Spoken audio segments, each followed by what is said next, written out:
Magandang araw muli sa inyong lahat, mga giliw kong sumusubaybay. Ako na may natutuwa na may mga iilan tayo sa mga kapatid natin na nakaramdam ng gaan at nakaramdam ng kaligayahan makinig sa napakasimple at napakaikling pagninilay na binibigay natin. Napakaganda ng ating mga pagbasa sa linggong ito.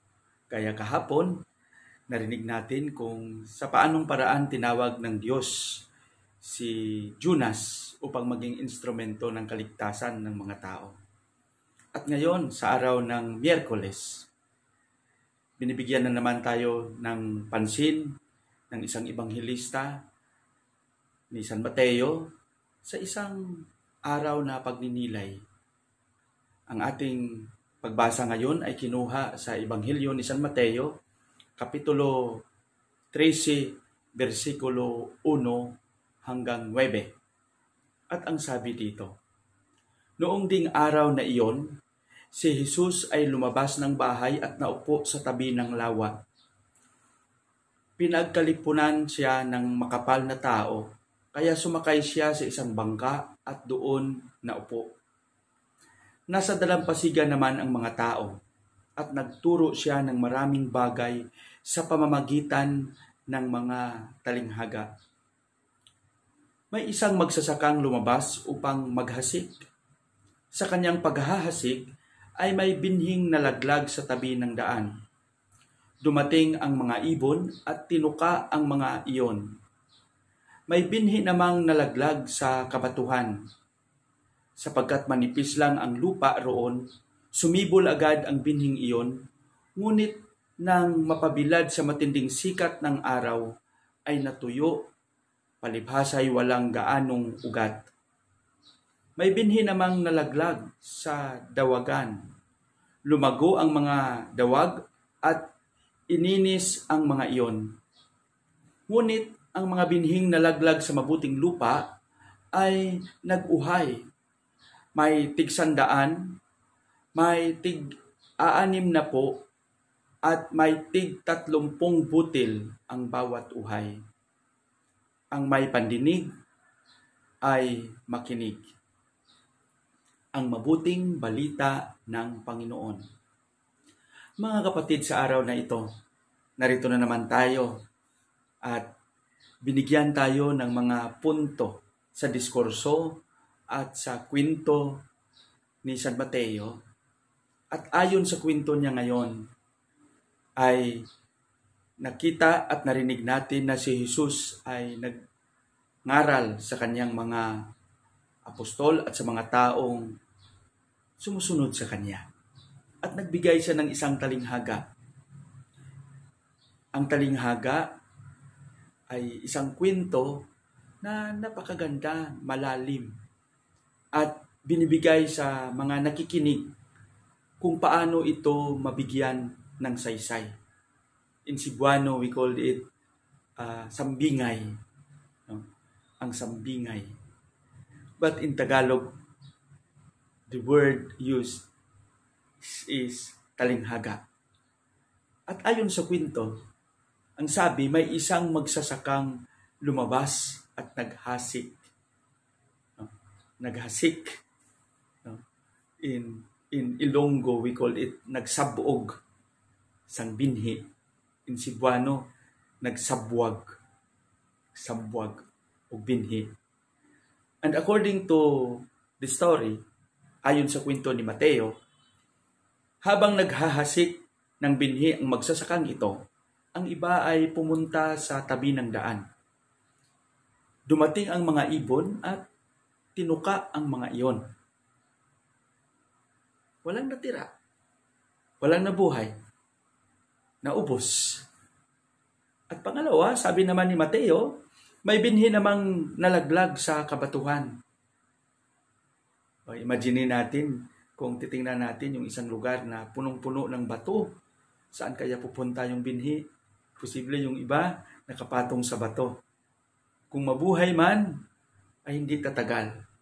Dahil sabi ni Mateo, dahil manipis lang ang lupa, dahil mabato, sumibol din ang binhi, ngunit nang mapabilad ito sa matinding sikat ng araw, namatay din.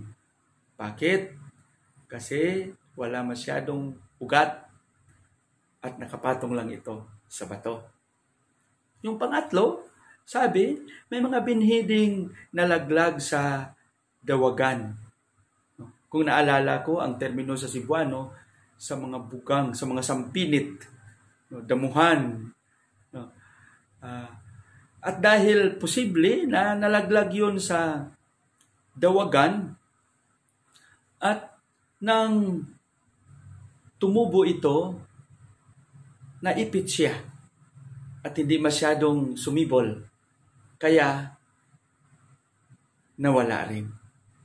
At sa bandang huli, sabi ni Mateo, may mga binhing nahulog sa maganda at mabuting lupa. Sabi, at dahil doon, lumaki, sumibol ang binhi. Nag-uhay at namunga ito. Yung iba, tig-600, yung iba, tig-60, at yung iba, tig-30 butil ang bawat uhay. Mga kapatid, para sa akin, kung pagnilayan natin ito ng mabuti, itong binhi na ito ay nakalaan at diretso, pointing out directly sa salita ng Diyos. Kaya kung titingnan natin sa bandang huli ng ating ebanghelyo, ay sinabi doon, kung may pandinig ka, makinig ka.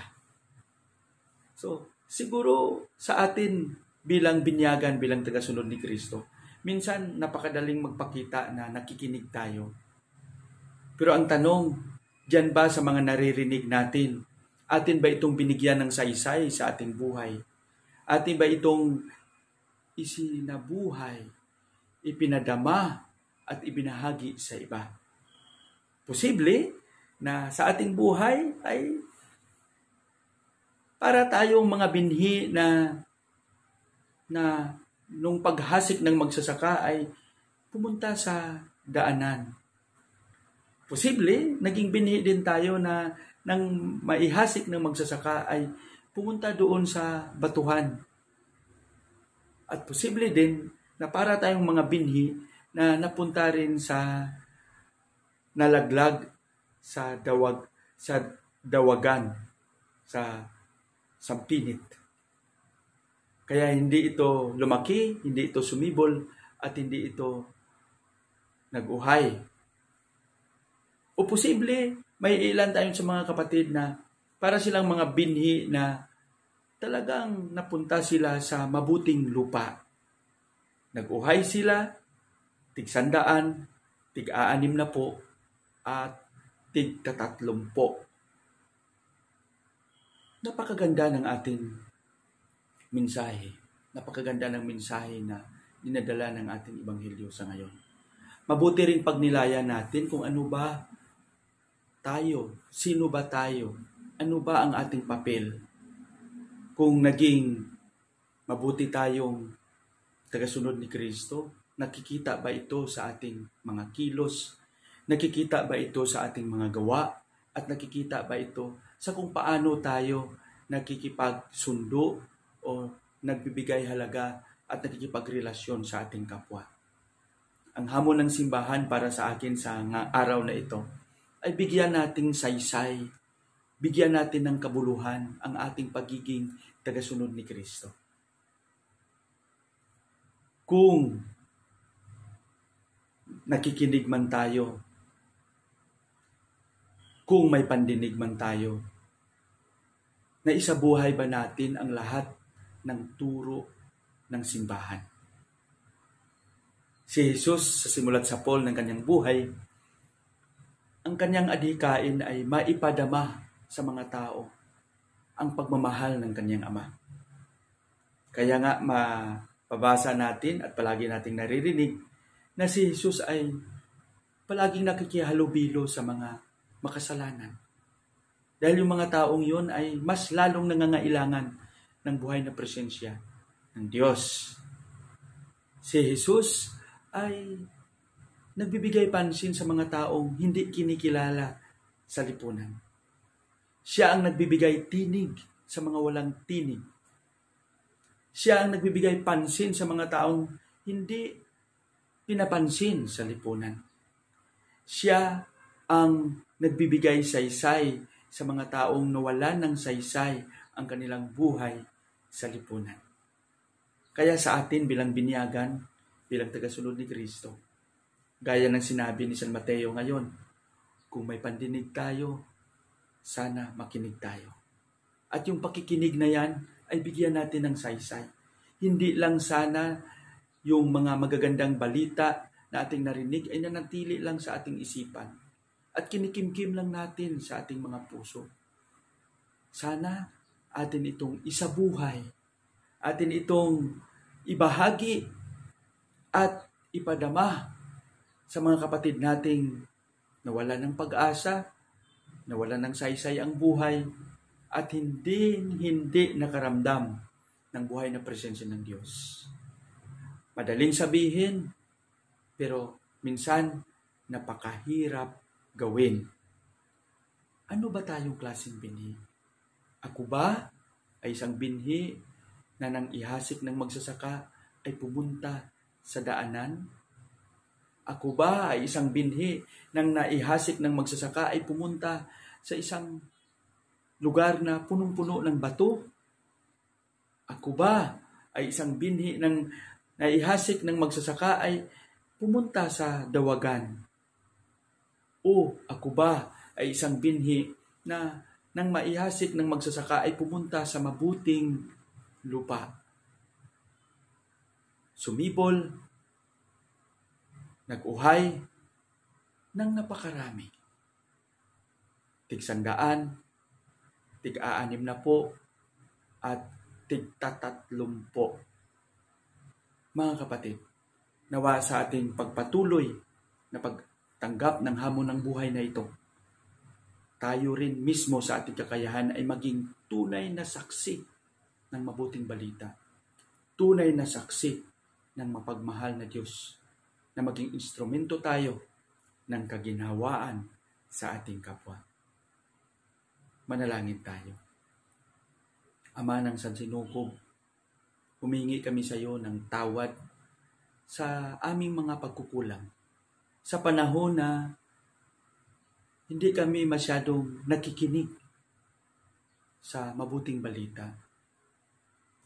Sa panahon na hindi namin ito binigyan ng saysay at ang iniisip lang namin ay ang aming pansariling kapakanan. Sa panahon na naging bingi kami sa hinaing ng aming kapwa-tao. Sa panahon na hindi namin binigyan ng pansin ang pangangailangan ng aming mga kapatid, lalong-lalo na yung mga mas nangangailangan sana ng aming tulong. Bigyan mo pa kami ng malalim na pag-unawa at tibay ng pananampalataya upang sa gayon ay ami pang maisabuhay at magiging tunay na saksi ng iyong paghahari sa mundong ito. Hinihiling namin ang lahat ng ito sa pangalan ni Jesus na aming Panginoon. Amen.